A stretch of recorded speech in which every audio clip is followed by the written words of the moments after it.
Multiple sources tell CNN Defense Secretary Pete Hegseth revealed attack plans for airstrikes on Houthi rebels in Yemen in another signal chat. This one included his wife, brother, and personal attorney.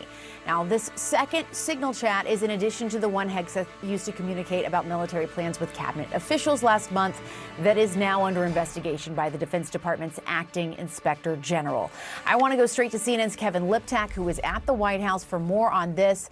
Kevin, what are we learning about this?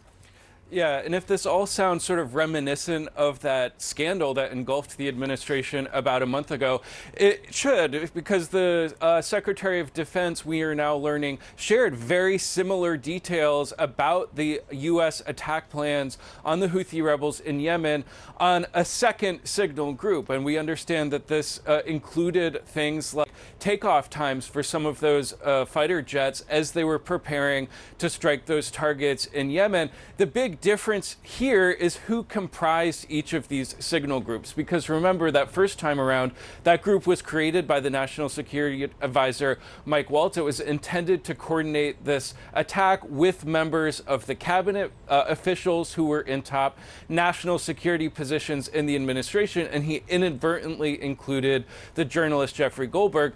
This new signal group that we are just learning about this evening included some members of Pete Hegseth's inner circle who are, it's not clear what reason they would have to have this information about the strikes that the U.S. was planning to carry out. It included his brother and his personal attorney. They both work at the Pentagon. It's not clear whether they have security clearances.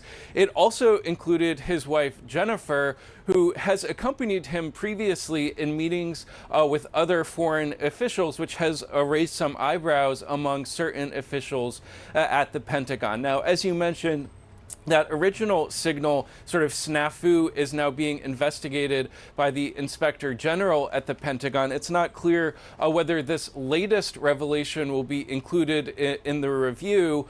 The Pentagon officially has not commented on these latest revelations, which I should note were first reported by the New York Times.